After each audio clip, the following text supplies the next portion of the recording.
Espero que estén bien todos ustedes, amigos, y presentamos la tertulia de hoy, que tenemos la presencia de Miguel Díez. Miguel, bienvenido. Pues ya sabes, por la gracia de Dios, bien hallado.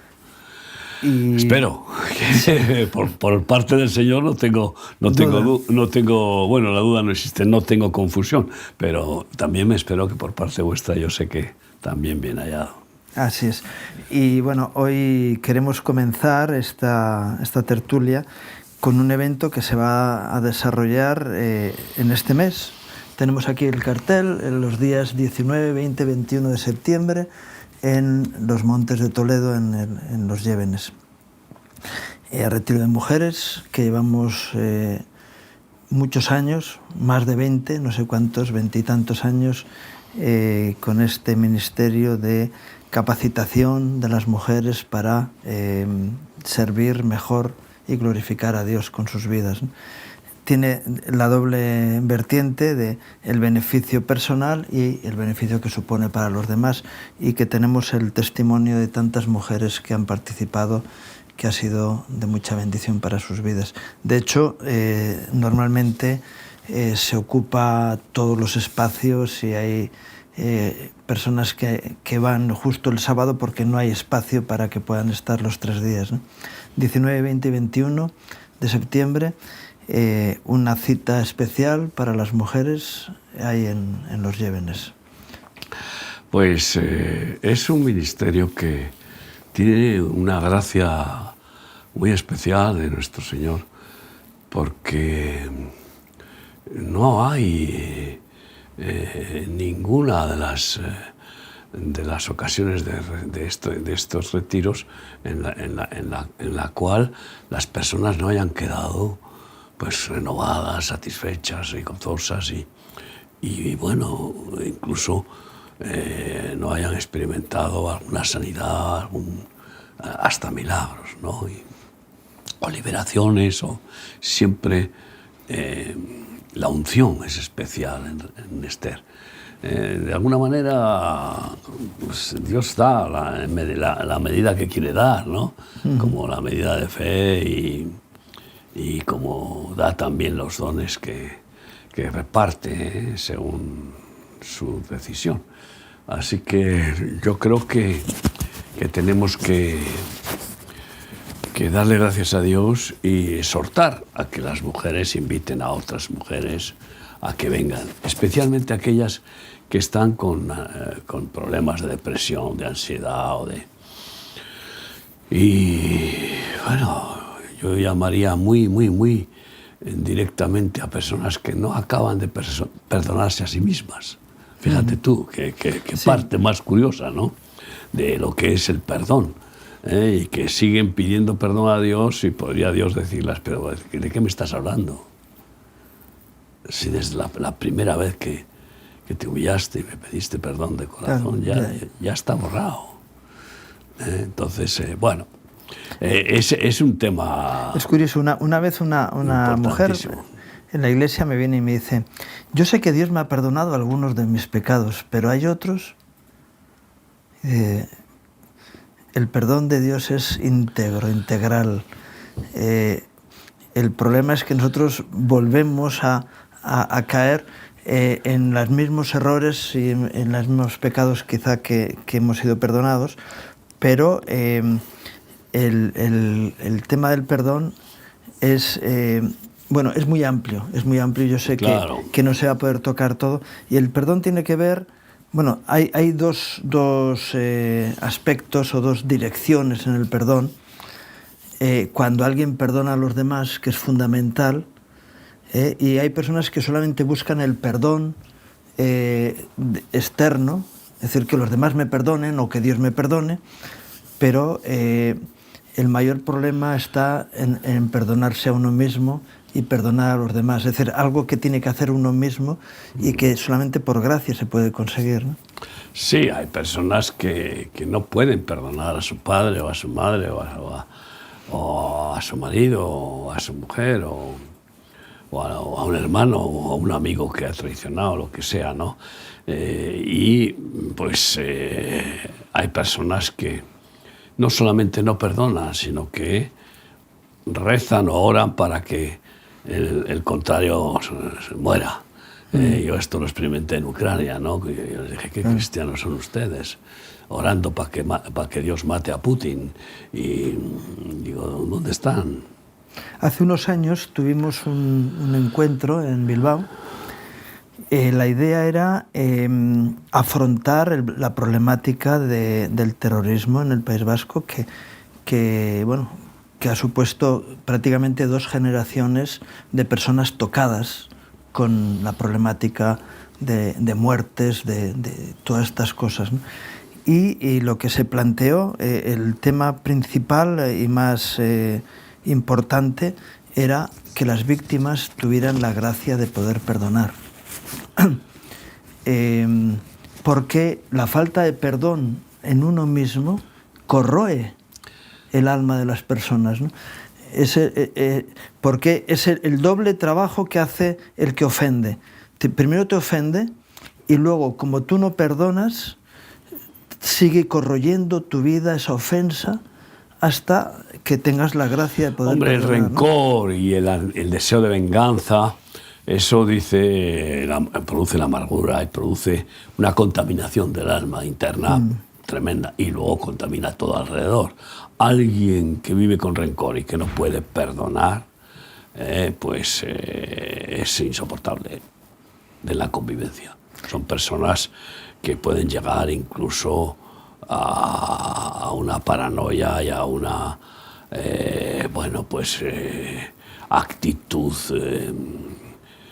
yo diría que cruel y violenta. Y es curioso, ¿no?, cómo es el tema espiritual en el alma del hombre, ¿no? Que si alguien ofende, se arrepiente, pide perdón, y el ofendido no perdona, el que ofendió queda libre. Y el que no perdona, pues lleva un lastre, lleva una carga en la espalda, una mochila, lleva pues una raíz amarga, terrible, que le puede acabar matando. Sí, hace años un pastor muy querido, que estuvo ayudándonos y ministrando a nuestro ministerio, él nos contaba el caso de una mujer que había sido de niña violada por su padre. Un caso, algo terrible. Y sin embargo dice, mira, le dijo, tu problema es que no perdonas a tu padre. Pero ¿cómo voy a hacer eso con la maldad que hizo contra mí? Eso ha supuesto en mi vida un montón de situaciones perversas, ¿no? Dice, la clave para sanar tu vida es que perdones a tu padre. Y si no puedes, vamos a buscar que Dios te dé la gracia del perdón. Y dice que a raíz de ese momento que se pusieron de rodillas y pidieron a Dios que actuara, cambió la vida de esa mujer. Claro, es una tortura terrible el rencor, ¿no? Y claro, la puedes justificar ese rencor y ese anhelo de venganza porque has sufrido una injusticia brutal. Ahora bien, la pregunta es, ¿se puede perdonar al que no se arrepiente? Nosotros podemos perdonar. Debemos de perdonar en nosotros. Aunque no se arrepientan, claro.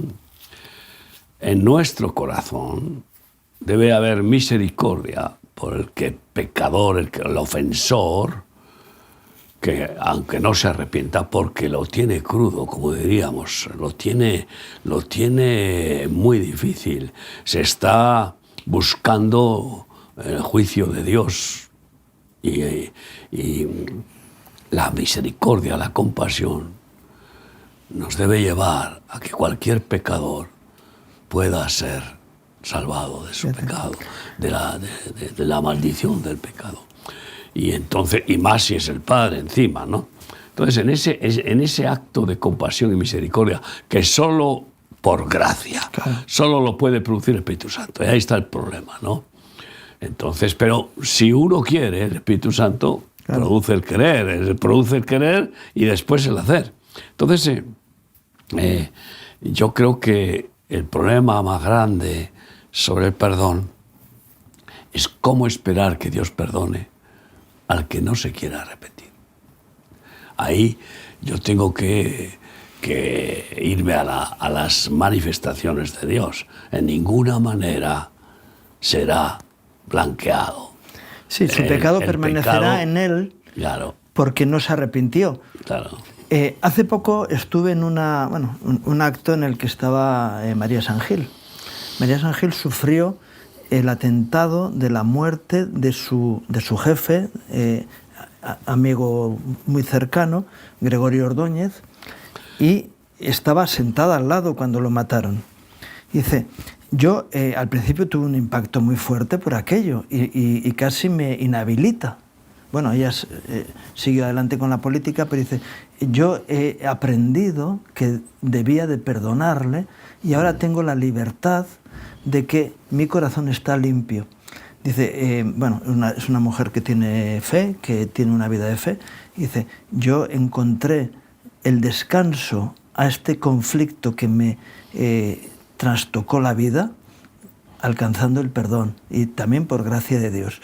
Dices, y había gente en el acto que decían, no hay ni que perdonar ni que olvidar. Dice, no, yo tengo libertad desde el día que fui capaz de perdonar.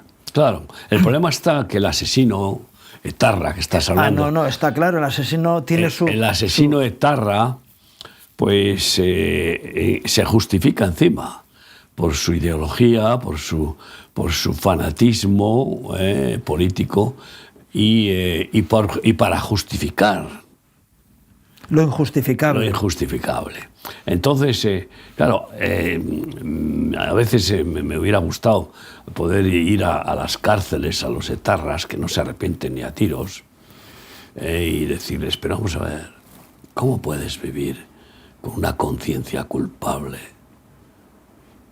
y no buscar el perdón? Ha habido de todo, ¿eh? Ha habido algunos que han tenido gracia, porque también eso es pura gracia, que Dios permita que una persona... Pero la gracia puede venir a través de la administración de la palabra. O sea, eso puede venir tú sabes cuántos desgraciados éramos que hemos recibido la gracia porque se nos ha predicado la palabra de la gracia. La oportunidad de la gracia y agarrarse a ella, claro. Agarrarse a ella. Entonces yo, pues lo primero que hacía cuando llegaba a Guatemala era desde el aeropuerto, 12 horas de vuelo, y sin embargo ir derecho a la prisión donde estaban los adolescentes asesinos, violadores, que era Ministerio de Remar, que nos la entregó el gobierno, y durante 7 años gobernamos esa prisión, ¿no?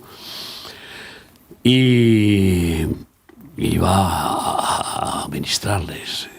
Y la palabra es una espada de dos filos que parte el alma y que trae convicción de pecado. El Espíritu Santo produce convicción de pecado y de juicio, no en todos, en aquellos en los que Él quiere hacer y en los que ve que son corazones que pueden recibirla y no despreciarla, ¿no? Y yo recuerdo que una vez oré por un joven que había matado 8 personas. Con 11 años mató a su padrastro mientras estaba en la cama, dormía. Y tuvo que huir y entró en una de esas salvatruchas o esas maras. Y ya lo primero que tenía que hacer es matar a otra persona, no importa cuál. Y así entró en esa debacle, en esa terrible e infernal garra satánica, pues y había matado a 8 personas. Oye, cómo lloraba de arrepentimiento, cómo se agarró a la misericordia de Dios con toda su alma, ¿no? Y bueno, pues hemos visto cambios de monstruos. Yo no digo que no solamente lobos en corderos, no. Dragones en palomos. El cambio. Dragón simboliza a Satanás, ¿no? Y hemos atendido a dragones. Porque es el perdón de Dios Pero es el perdón también de de esa persona que pueda llegar a perdonarse a sí mismo, porque ha habido personas que han tenido convicción de pecado y se han suicidado, al estilo de Judas, ¿no? Sí, incluso al tener convicción de pecado han pensado, Dios no me puede perdonar, no tengo perdón de Dios. No tengo posibilidad de salvación. Lo que he hecho es tan grave, efectivamente, como Judas, ¿no? Cuando traicionó a Jesús y se ahorcó, pero el perdón es la santa medicina de salvación. No hay salvación sin perdón. No. ¿Por qué? Porque todos somos pecadores y sin el perdón de nuestros pecados. Pero para eso vino Jesucristo. Vino para saldar la cuenta, pagar la factura impagable de la maldad del ser humano, con su vida, con su sangre derramándola, ¿no? Y todo aquel que se agarra a ese amor sacrificial incomprensible, pero real, pues es restaurado. Dice la palabra que sin... Regenerado y salvado y regenerado. Sin sacrificio no hay remisión de pecados, ¿no? Claro. Y la remisión no es solamente el perdón, sino que es la liberación de la atadura hacia el pecado, es decir, que remite. Cuando hay una enfermedad que remite, la fiebre se baja, los síntomas van desapareciendo. Entonces, ese sacrificio produce una remisión de la naturaleza pecaminosa, ¿no?, en las personas, ¿no? Y ese es el gran poder del sacrificio de Jesús en la cruz. Sí, que fue tipificado por el sacrificio de corderos y de bueyes, y etcétera, ¿no? Sin sangre también es otra manifestación. No hay posibilidad de remisión de pecado, de redención. Hace falta sangre. Es un tema, porque la sangre es la vida del cuerpo. Y el cuerpo es el que ha sido instrumento del ego humano y del diablo para pecar. Con el cuerpo se peca. De forma material, tangible, ¿no? Sí. En todos los pecados imaginables es a través del cuerpo. Y la sangre es la vida del cuerpo, entonces ese cuerpo debe morir a ese ego, a esas pasiones diabólicas y a esa naturaleza heredada de Adán y Eva, ¿no? Y entonces ahí es en donde, con ese sacrificio de aquel que muere, pues paga con su sangre y con su muerte la remisión, el rescate, paga el rescate. Luego está que el perdonado y rescatado no quiere morir a sus pecados, o puede morir a algunos porque le es más conveniente, como les pasa a algunos cristianos. Quizá esa mujer que dice, pero no todos los pecados me ha perdonado, es que a lo mejor esa mujer sigue practicando los pecados, que no, sigue esclava de esos pecados, ¿no? Y por eso no experimenta el perdón, ¿eh? Entonces, yo creo que aquel que no experimenta una redención completa, es decir, que no muere al diablo, al ego, al pecado, al mundo, y no nace de nuevo, pues va a seguir pecando de una forma o de otra. Es imposible que con la naturaleza vieja se pueda ser buena gente, ser buen hijo de Dios. Es imposible. Por eso el que no nace de nuevo no puede ni ver el reino ni entrar en él. Y está el que se justifica, dice, el Señor sabe que soy de carne. Ya. Sí, pero es que el pecado te aparta de la comunión con Dios y la comunión con Dios te aparta del pecado. Claro, es así. Donde está el Espíritu de Dios, allí hay libertad, hay santidad y hay gracia. Salvación y vida eterna. Claro, cuando alguien dice, no, es que Dios está en su sitio y yo en el mío, y Jesús lo dijo bien claramente, lo dice el Evangelio de San Juan, que separados de mí nada podéis hacer, nada que merezca la pena. Y Y esa separación por causa del pecado hace que las personas estén condenadas a permanecer en su pecaminosidad en lugar de ser liberados de ella. Y Dios quiere que cada vez, en ese proceso de santificación, cada vez uno sea mejor. Claro, ¿cómo podrá recibir perdón aquel que se convierte en un cristiano educado, pero sigue siendo esclavo del pecado porque, por ejemplo, sigue amando el dinero? Y es esclavo del mamón. Entonces, no quiere además de ser libre porque en esa esclavitud él maneja el dinero, él es dueño, él hace con el dinero lo que le parece y gobierna. En lugar de dejar que gobierne el Señor. Pero todo eso es mentira. Ya, bueno, él cree que gobierna, pero ¿cuál es el problema más grave y el pecado más universal? Incluso en los cristianos, el amor al dinero. Y por eso en 1 Timoteo 6:10 dice que la raíz de todos los males, de todos, es el amor al dinero, el cual codiciando algunos se extraviaron de la fe y fueron traspasados de muchos dolores. No puede perdonarles Dios esa codicia si no se arrepienten de ella, si no la reconocen para empezar. Porque uno de los pasos indispensables para el arrepentimiento es reconocer la culpa, reconocer el error, reconocer el pecado. Es lo que, a pesar de que ya no son ministerios evangélicos, los alcohólicos anónimos, lo primero que hace el alcohólico cuando va a uno de esos capítulos de terapias, tal, yo soy un alcohólico. Es lo primero que tiene que decir. Y no puedo dejarlo, y no sé qué, y bueno, y lo otro. Entonces, primero reconocer. El problema está que la mayoría no reconocen ni siquiera que aman al dinero, más que a Dios. Fíjate tú. Y la mayoría ni lo ven. ¿Por qué? Porque los mercaderes del templo, que se han multiplicado de una manera tremenda, no les interesa que lo vean. Porque ellos aman el dinero más que sus súbditos, más que sus feligreses, ¿no?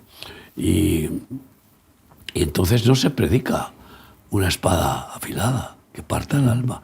No se predica con claridad lo que dicen las epístolas: ningún avaro entrará en el reino de los cielos. Y la codicia, el amor al dinero, es avaricia, es codiciar. Por eso Jesús dice: por nada estéis afanados, ¿no? Y bueno, todo pecado es perdonable, salvo el pecado contra el Espíritu Santo, que ya es una blasfemia de nivel de,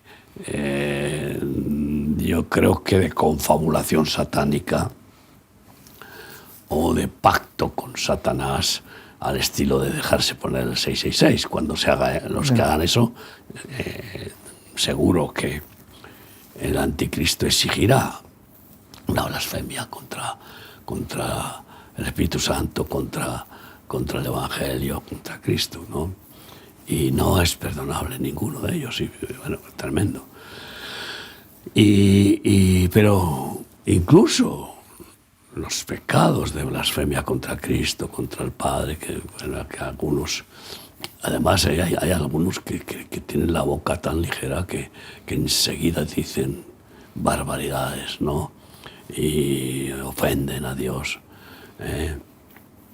groseramente, repugnantemente. Pero todo eso, que son personas que lo han adquirido incluso a lo mejor desde niños, porque se lo han oído al padre o al abuelo y lo repiten. Es como cuando los niños vienen del colegio diciendo un taco. Sí, la gracieta que han aprendido en el colegio, ¿no? Claro, y entonces es que lo están escuchando hasta de los profesores.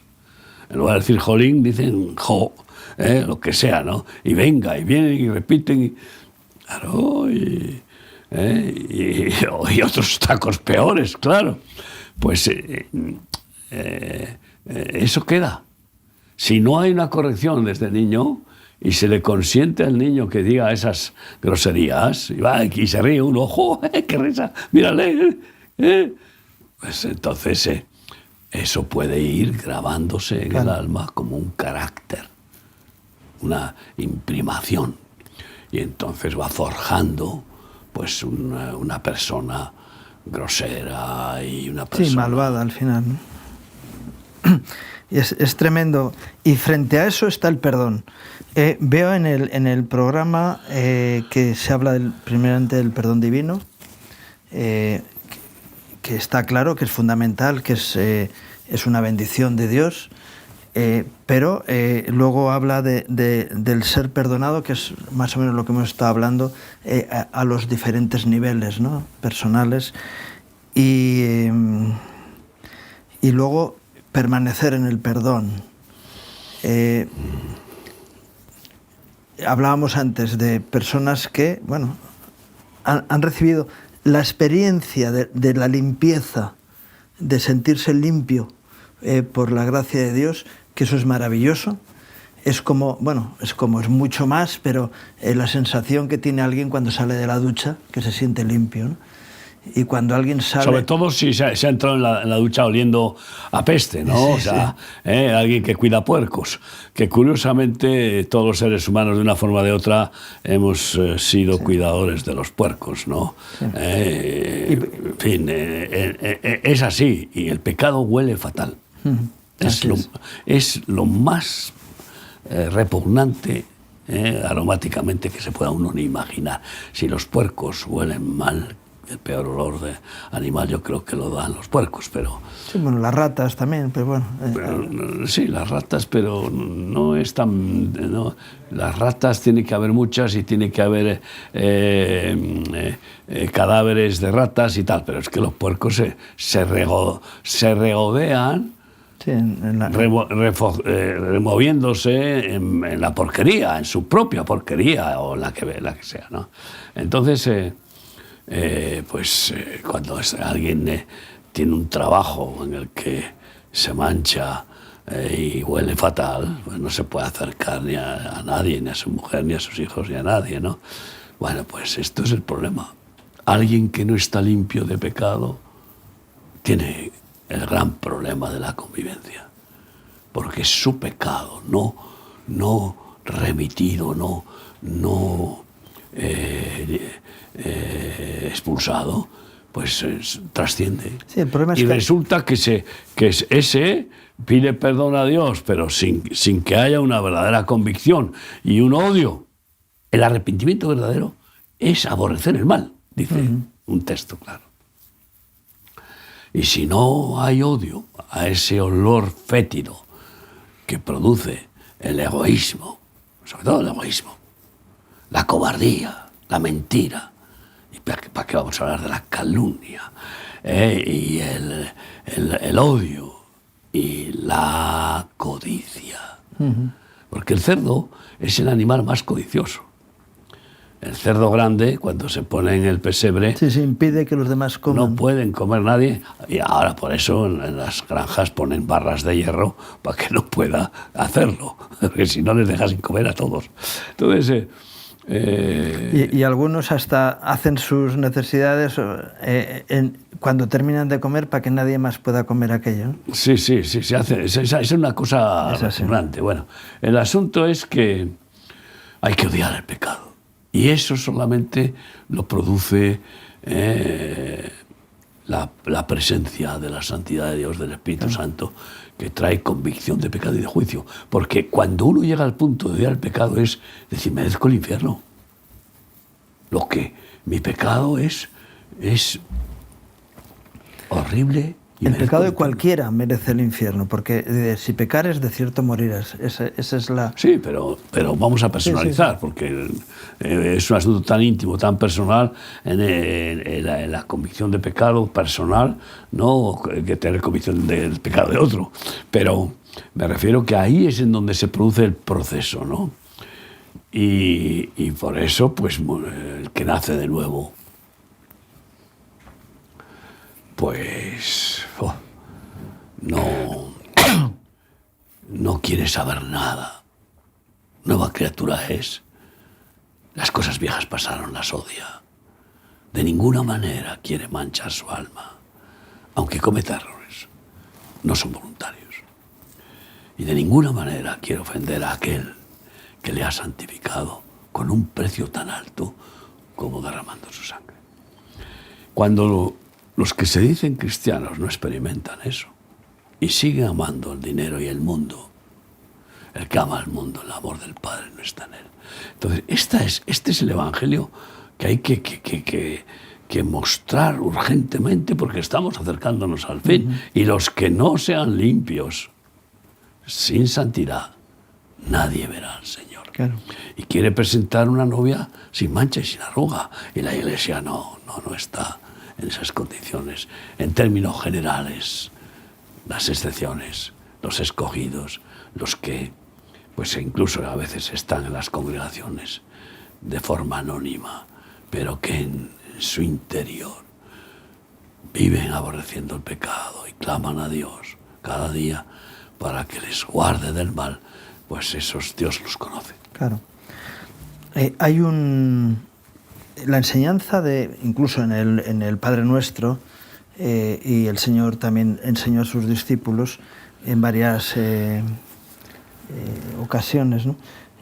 Dice, perdónanos nuestros pecados de la misma manera en que nosotros perdonamos a los que nos ofenden. Y ese es una piedra de toque especial y es una ley espiritual encima importante, ¿no?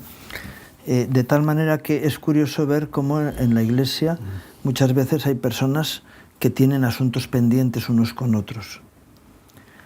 Quieres el perdón de Dios para su vida, pero a este yo no lo perdono porque incluso puede haber conflictos generacionales entre familias que no se solucionan porque no hay voluntad de rendir esa parte, ¿no? al Señor.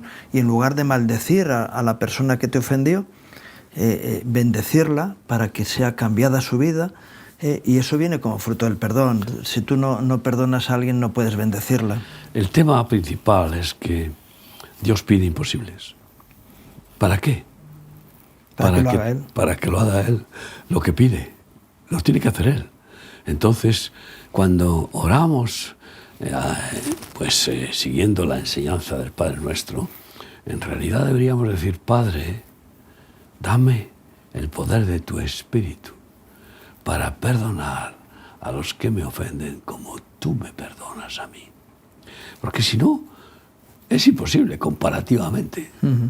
Uno puede tener una convicción clara, una revelación y convicción clara de pecado y aborrecer el pecado, pero no llegar a esa total purificación de perdón con los que nos ofenden. Puede uno hacerlo religiosamente, puede uno incluso hacerlo sentimentalmente, pero si no es de forma divina, no queda zanjado el asunto. Cuando es Dios, al final toda la obra es de Dios. Claro. No hay nada nuestro, hombre. ¿Qué nos hemos creído? Los frutos no son nuestros, son del Espíritu Santo, y el amor, que es el Padre del perdón, pues es la naturaleza de Dios. O sea, nosotros no tenemos ese amor si no nos lo da. Y así, por tanto, ni podemos evangelizar eficazmente, ni podemos orar acertadamente sin el Espíritu Santo, sin que Él lo haga. Todo es por gracia. Y Él quiere hacer todos los imposibles que nos pide. Como amar al prójimo como a uno mismo. Pero hombre, por favor, eso es imposible. Sí, pero luego nos pide más. Como luego Él nos pide nos amó. más. Amar al prójimo, un mandamiento nuevo os doy, que os améis unos a otros como yo os he amado, es decir, más que a vosotros mismos. Pero si queremos, si reconocemos, si oramos, este es el tema, si oramos religiosamente y diciendo yo amo al prójimo como a mí mismo, yo estoy lográndolo, yo lo practico, estás perdido. Si en cambio oramos humildemente, porque la humildad al final es la madre de todas las virtudes, y decimos, Señor, si tú no lo haces en mí, no soy capaz. Nada de lo que me pides. Pero es que nada, Pero si tú lo haces, tú que eres Dios omnipotente, que no hay nada imposible para ti, entonces quedará hecho. Por favor, dame tanto amor por mi prójimo como el que tienes por mí. Así es. Así que tenemos esa... Bueno, las mujeres tienen esa oportunidad, los hombres también a nivel ministerial, pero especialmente en este retiro, Esther, las mujeres van a poder experimentar todo esto que estamos hablando y salir de ese lugar con un corazón limpio, sanas, liberadas de todas las ventajas que el enemigo haya podido tener en sus vidas y que siga teniendo, ¿no? Aunque sean personas que se proclamen cristianas, que pueden salir con ese poder, porque el Espíritu Santo que Dios hace morar en nosotros tiene el poder de hacer que eso sea una realidad, ¿no? Y qué bueno que se pueda recordar días 19, 20 y 21 de septiembre en los Llévenes, en el Hotel Montes de Toledo. Ese acto no se lo pierdan, porque va a ser de mucha bendición para ustedes y a través de ustedes a sus familias, a las iglesias y a la sociedad en la que viven. Tenemos... Sí, pueden venir todas las mujeres, aunque no sean de nuestras congregaciones. La verdad es que tenemos una asistencia de nuestras congregaciones y de las personas que están en el Ministerio de Remar muy grande. Pero vienen también hermanas de otras congregaciones y saben que no vamos a forzarlas en ninguna manera a hacer proselitismo con ellas. Nosotros creemos en la libertad del espíritu y lo único que decimos siempre, pues déjate guiar por el Espíritu Santo. ¿Cuál es su voluntad? Cada día o en cada encrucijada, porque Él te hará acertar por tu bien. Y eso es lo que hay que decir. Entonces, seguimos con el tema del perdón. Ahora mismo, la Biblia dice que Israel va a ser una piedra de tropiezo para el mundo alrededor, ¿no? Y igual que el Señor fue una piedra de tropiezo.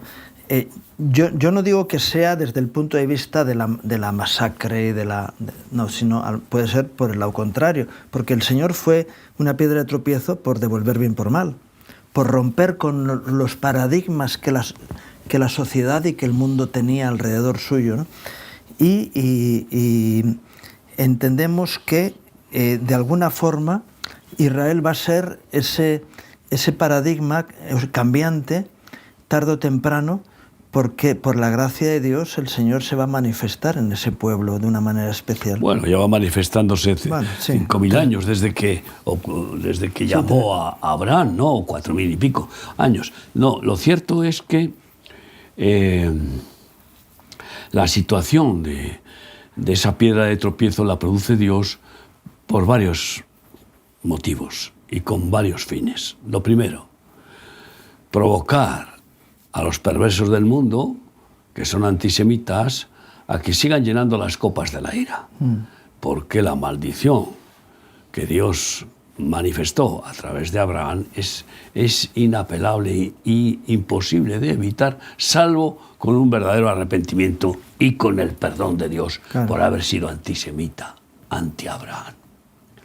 Y bueno, vemos en la historia de Abraham cómo los que querían hacerle daño, enfermaban de cánceres, de tumores o lo que fuera. Lo cierto es que ese es uno de los principales propósitos. El siguiente es quebrantar a Israel, porque al ser piedra de tropiezo va a experimentar una persecución increciendo brutal, hasta el punto de que todo el mundo se ponga contra Israel. Para que Israel deje de ampararse en su inteligencia, en su ciencia, en su Mossad, en su, ¿cómo se llama ese sistema de espía?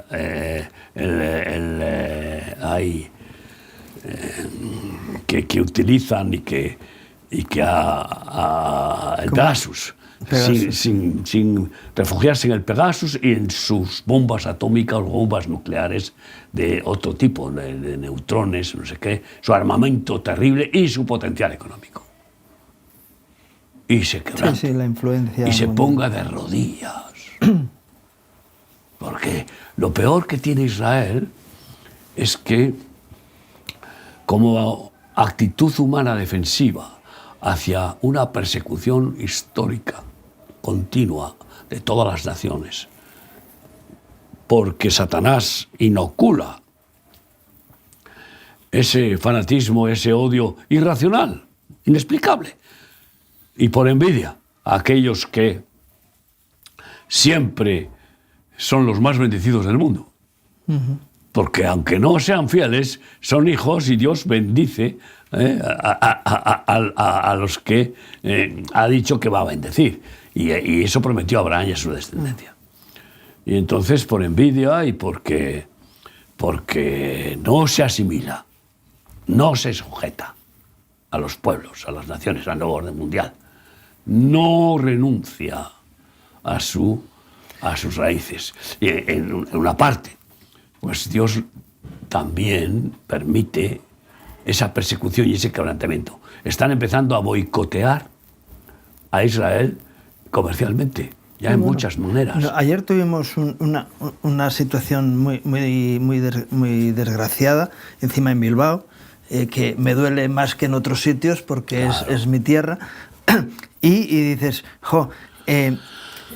apoyan al terrorismo frente a la libertad. Ya. Bueno, porque lo han hecho la gente que lo ha hecho siempre. Siguen siendo los mismos que hablábamos antes, los etarras y proetarras, ¿no? Con otros collares, los mismos. Y dices, y no se dan cuenta que con esas actitudes están maldiciendo la tierra en la que estamos.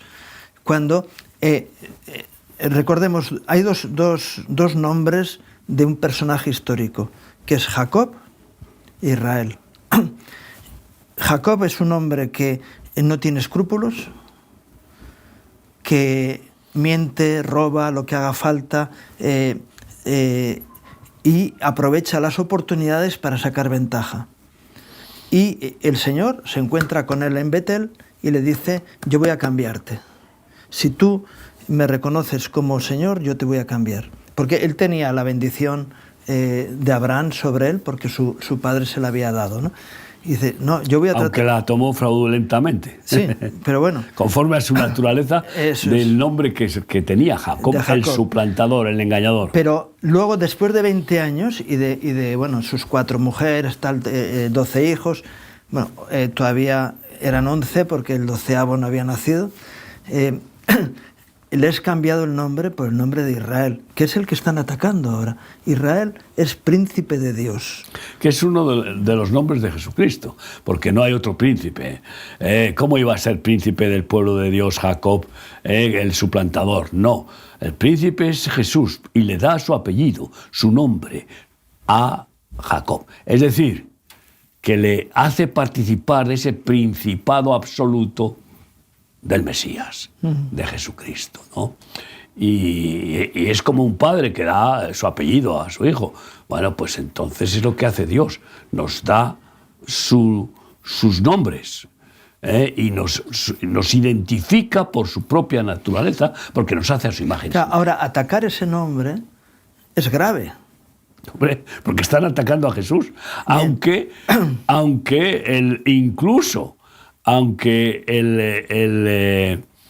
el pueblo de Israel no merezca demasiada consideración en algunos casos. Sí, porque están deshonrando el nombre. Sin embargo, no les corresponde, es Dios quien únicamente puede tratar, y lo hace con la vara más fuerte que nadie puede imaginar, tratar a su hijo, su pueblo, que saqué de Egipto, dice Israel. Entonces, lo ha hecho.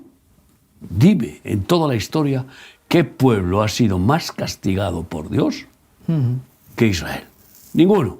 Pero otros pueblos han sido castigados y eliminados.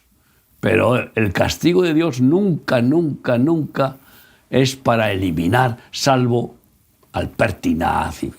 Sí, a título personal, pero luego... Claro, a título personal. Porque fue 40 años en el desierto. 70 años en Babilonia y luego casi 1900 años de exilio. Por todo el mundo repartidos. Quiere decir que ha habido disciplina de Dios. Bueno, y además todo eso profetizarlo con mucho tiempo, que es lo que tendrían que reflexionar, ¿no? Los incrédulos y los filósofos y los historiadores. Sí. La Biblia, solo con sus profecías, demuestra que es libro de Dios, aunque los que han hecho las transcripciones o lo que sea hayan podido cometer algún error. Pero la enseñanza y las profecías demuestran la realidad de la existencia de Dios, porque nadie puede hacer eso. Y yo creo que Israel pues va a ser quebrantado porque no busca a Dios todavía. Aunque hay un mover importante. Hay un mover. Hay personas, incluso rabinos, que están teniendo experiencias con Jesús de forma muy personal, como uno que acaba de testificar que murió y bajaba en un túnel oscuro. Ya lo has oído, ¿no? Sí, he visto el testimonio. Tremendo. Y como no sé si su mujer o su madre o no sé quién. Su mujer y su madre. Tenía una vecina evangélica, la pidieron socorro y que orara y oraba, y mientras la evangélica oraba y oraba, no dejaba de bajar y volvía. Sí, al final una luz, se despertó en un hospital. Al final se despierta en un hospital y cuenta la experiencia. Y luego tuvo más experiencias de un encuentro personal con Jesús. Claro. Porque eso le despertó a la terrible realidad de que existe el infierno, porque lo vio algo espantoso. Y a la realidad de que necesitaba conocer a Dios. Y empezó a buscarlo. Tardó 13 años, no sé cuántos después de eso, en una búsqueda por todas las iglesias, por todos los lugares. Y claro, la religión no te lleva a Dios. A un judío enseñarle de religión, dice, si lo han mamado desde generaciones. Sí, aunque no era uno de los judíos más conocedores ni siquiera de la Torá, ni mucho menos porque había sido rebelde, ¿no? Pero como ese, hay otro que también tuvo un infarto, estuvo muerto, y bueno, ese ha perdido todo su capital y su credibilidad en Israel cuando era un catedrático y una eminencia con libros, reconocimientos de los ortodoxos, etc. Y le han abandonado todos, la familia y todos, porque ha salido de esa muerte, de un infarto, y ha salido proclamando que ha visto a Jesús como Mesías. Pues lo que le pasaba al apóstol Pablo, ¿no? Claro. Dice, no sé si en el cuerpo o fuera del cuerpo, pero visitó el cielo. Y dice, yo he estado allí y he visto lo que... Y he visto cosas que no puedo ni contar. Lo cierto es que, bueno, pues Israel necesita la administración de aquellos que estamos agradecidos a Dios por Israel, que no somos antisemitas, que amamos a todos nuestros semejantes, pero muy especialmente a Israel, por lo que nos ha concedido Dios a través de Israel, porque Jesús no es palestino, como quieren ahora enseñar, sino que es judío. Sí, Belén era Éfrata. Y descendiente de la tribu de Judá, y con profecías muy diversas con respecto a su persona, a su nacimiento y a su muerte, y que avisaban de cómo iba a ser el Mesías, etc. Y es necesario que les provoquemos a celos, como dice el apóstol.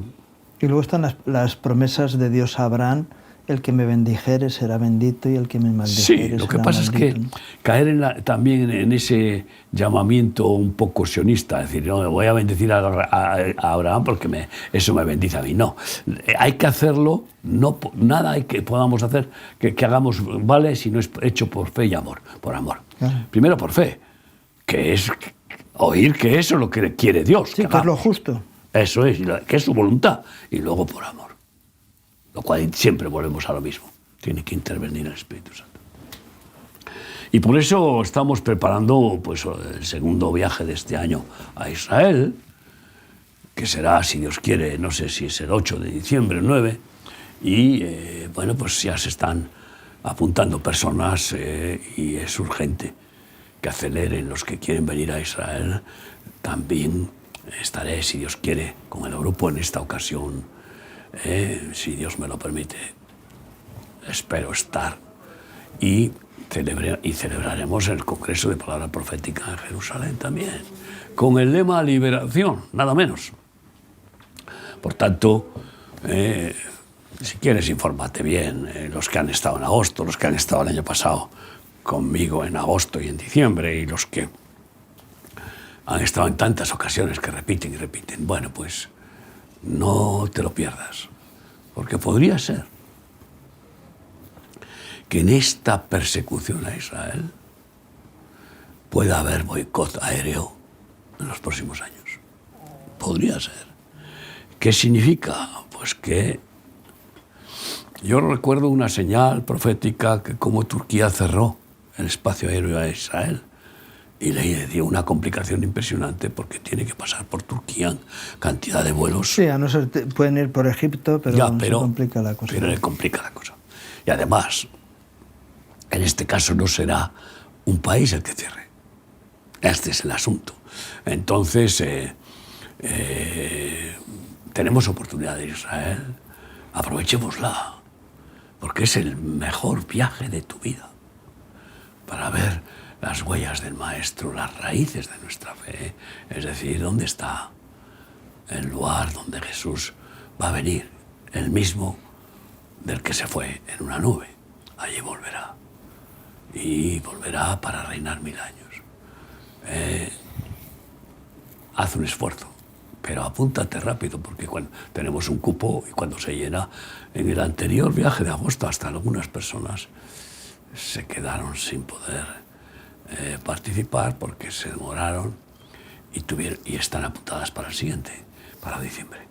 Entonces, y sobre todo orar por Jerusalén, por la paz de Jerusalén, como dice el Salmo 127, y la mejor manera de bendecir a Israel es ir. Si no puedes, pues ora o colabora con que alguien que sí puede, pues haga el viaje, a un familiar o a un hermano en la fe. Y bueno, ¿qué podemos hablar de esta situación de persecución? Pues fíjate tú, el ministro de nuestro país está exigiendo en Europa a los ministros de Asuntos Exteriores que se declare a Israel genocida. Yo puedo cuestionar el matar como se está produciendo con la guerra de Gaza para conseguir la libertad, porque matar solo le corresponde a Dios. Yeah. Pero comprendo, si me pongo en el lado humano de los israelitas que no tienen esa fe de perdonar y de amar y de clamar a Dios y de tener el escudo protector infalible del Mesías, de Jesús, pues oye, puedo entender que actúen a la defensiva y a la ofensiva. Y con un precio muy caro, porque aunque también pagarán un precio muy caro porque están muriendo soldados. Mueren los soldados, Y eso está revolucionando interiormente al país contra él.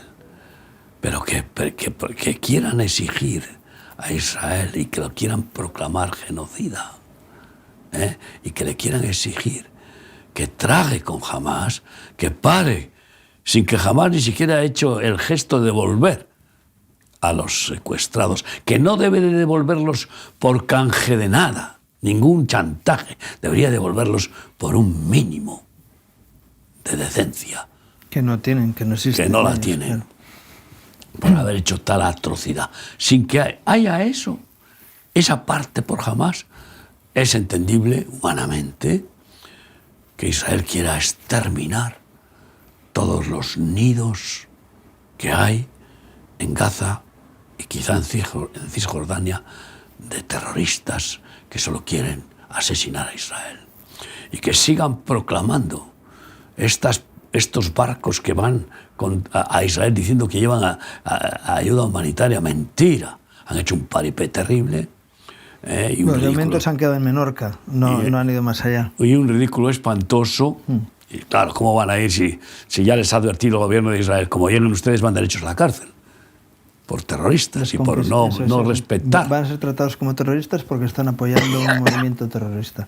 Y además por no respetar la soberanía. La frontera y querer invadir. Porque incluso Palestina es territorio israelí. Esto es lo que no entienden. No lo entienden. Que Palestina no existe como nación. Por eso se empeñan en convencer a que los países antisemitas reconozcan a Palestina como nación. ¿Cómo van a reconocer a Palestina como nación si ella no reconoce a Israel como nación?